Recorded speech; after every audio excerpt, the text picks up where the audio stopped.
le Togo demande à ce que tous ceux qui veulent travailler sur son territoire s'enregistrent, qu'ils se fassent enregistrer, qu'ils aient une autorisation, un récépissé bien sûr. Moi je travaille avec les organisations internationales, une ONG internationale appelée Action for Life, c'est une ONG française qui est liée à Air France. Donc c'est eux qui assurent la responsabilité sociale de Air France. Donc une partie des bénéfices de Air France sont réinjectés dans le développement des populations clientes. Voilà, le Togo est client, le Togo donne les... Air France vient ici pour prendre des gens, eux se font des bénéfices. Donc, nous travaillons avec eux. Eux, ils avaient dit, nous allons travailler très loin chez nous pour mobiliser les mains. C'est au Togo, c'est les organisations togolaises qui vont travailler. Au Togo, il y a ETD, je ne sais pas si vous connaissez ETD qui travaille avec eux. Il y a Wadel, je ne sais pas si vous connaissez Wadel, qui travaille avec eux. Il y a Jevapaf, et puis il y a deux intercollectivités, AIDEP, des plateaux, et puis CIDES au nord, dans les savanes. Vous voyez, on a demandé à nos partenaires de s'inscrire au Togo. Donc ils sont venus s'inscrire. Et ils cherchent maintenant à s'inscrire. Depuis là, ils ont déjà envoyé la demande, mais ce n'est pas encore sorti. Or, l'Union européenne peut dire, nous, on ne va pas vous financer pour le Togo si vous n'avez pas d'accord, si le pays ne vous connaît pas. Donc, on les connaît, quand ils viennent, on va dans les ministères, partout, on les connaît, mais il faut un papier. Sinon, l'administration territoriale, on était allé, on est allé à la transhumance, réglementation de la transhumance. L'agriculture, c'est toujours ensemble qu'on est. Donc, ils nous connaissent très bien avec eux, mais il faut un papier. C'est ça qu'on a dit. Lorsque ces demandes-là vont arriver au ministère, on a demandé au cadre de faire diligence, de savoir que ce ne sont pas des gens qui viennent d'arriver, ils sont là depuis plus de 10 ans. Et on a beaucoup de réalisations.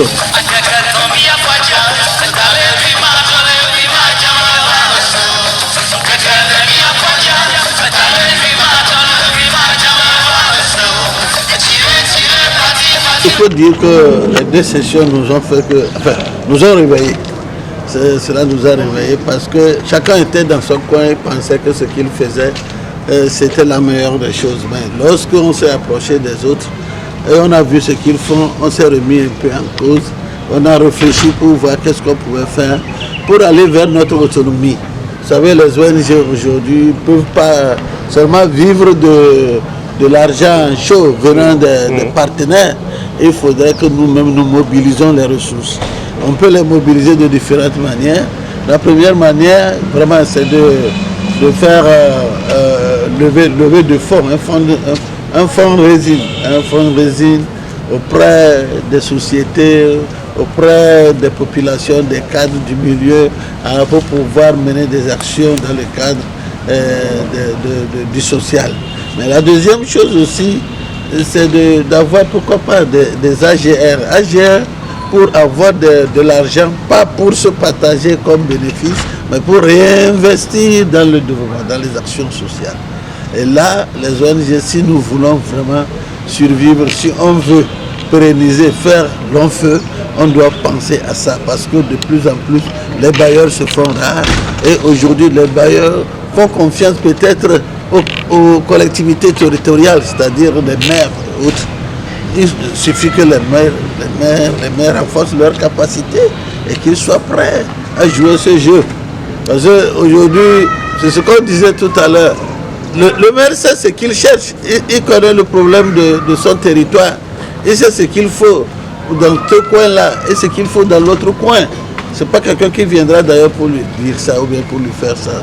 Donc, maintenant, vous allez constater que les bailleurs vont beaucoup plus orienter leur appui vers ces gens-là. Et nous, ONG, on doit repenser.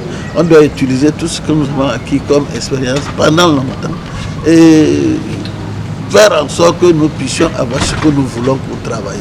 Mobiliser des fonds. On a vu les activités, on va voir les entreprises sociales. Qu'est-ce qu'une entreprise sociale? Qu'est-ce qu'une ONG peut faire en respectant la réglementation du pays, sans être taxé d'abus lucratifs? qu'est-ce qu'il peut faire, qu'est-ce qu'il ne peut pas faire, on doit le savoir. Et en faisant des échanges pareils, nous apprenons beaucoup de choses.